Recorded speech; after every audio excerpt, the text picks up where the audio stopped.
Je reprends les arguments de Stéphane Bern et d'autres. Les éoliennes installées en France, ont été fabriquées par des Français? Non. Moins de 1% des éoliennes fabriquées par des entreprises françaises. C'est mon grand regret, Monsieur Bourdin. Oui, moi, ce que je souhaite, c'est que nous ayons une industrie en France qui crée des emplois en France pour développer les éoliennes. C'est ce que nous faisons pour les éoliennes en mer. Sur les éoliennes en mer, il y a une usine au Havre, une usine à Brest. On crée des emplois parce qu'enfin, on ne se détourne plus de ces énergies et on arrête de laisser nos partenaires européens prendre la main là-dessus. Des pales, des éoliennes enfouies. Bien sûr, non, pas du tout. Non, pas du tout. Non, mais pas du tout. Non, c'est faux ça. Mais oui. Les pales ne sont pas enfouies. Encore une fois. Elles sont fabriquées à partir de matériaux composites, ces pales. Oui, énormément. Mélange de fibres de verre, de fibres de carbone, de résine de polyester. D'accord. Il y a des avions qui sont aussi fabriqués. Et ces matériaux viennent de Chine. Oui, mais non, pas tous. Pas tous, mais beaucoup.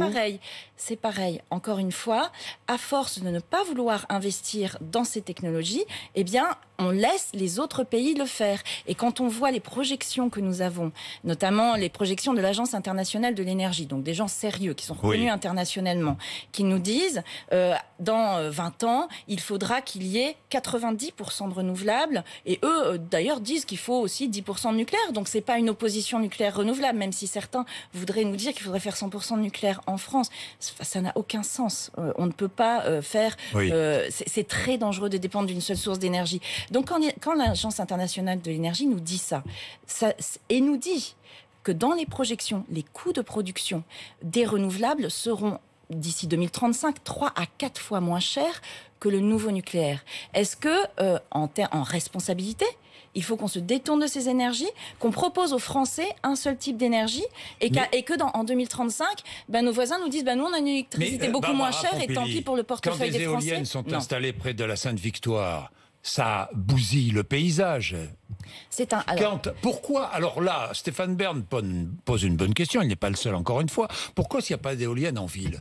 Est-ce que les citadins se disent finalement, peu importe, c'est à la campagne. Pourquoi est-ce qu'il n'y a pas d'éoliennes, je sais pas moi, au sommet de la butte Montmartre, à côté de la Sainte, je sais pas moi, de Notre-Dame de la Garde à Marseille, ou sur la colline de Fourvière à Lyon? Pourquoi? Mais parce que tout simplement, il faut raison garder.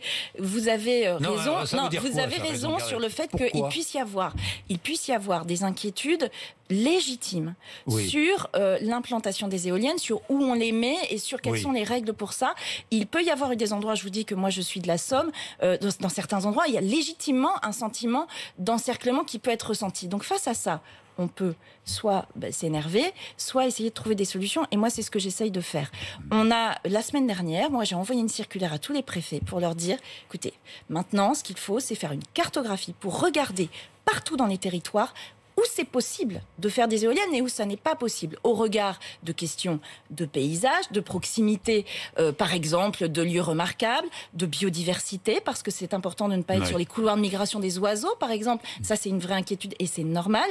Et puis aussi des radars militaires, parce que voilà, aujourd'hui, on a 20% de notre territoire qui est accessible aux éoliennes, 20% seulement. Alors, et c'est ça qui peut entraîner des problèmes. Combien d'éoliennes aujourd'hui? 8000 à peu près en France, oui, un peu plus, on est à peu près sur 8% de notre mais combien d'éoliennes? Entre 8 et 10 000? Oui, mais alors ça, pareil.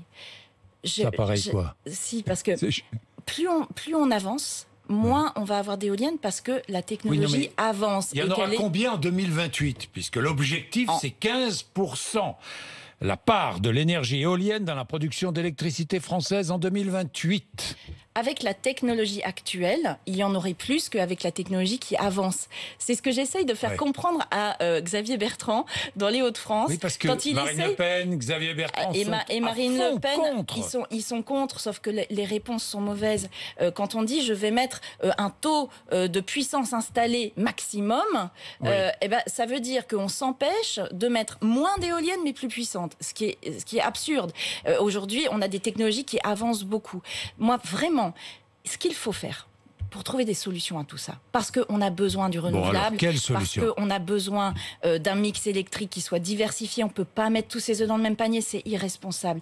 Les énergies renouvelables, d'ailleurs, c'est pas que les éoliennes terrestres. Oui, mais d'accord, mais voilà. Répondez-moi. Comme on a besoin de ça. Avec les éoliennes. Une cartographie où on sait où on peut les mettre. On met tout le monde autour de la table. On arrête de donner le sentiment que les choses se font à part.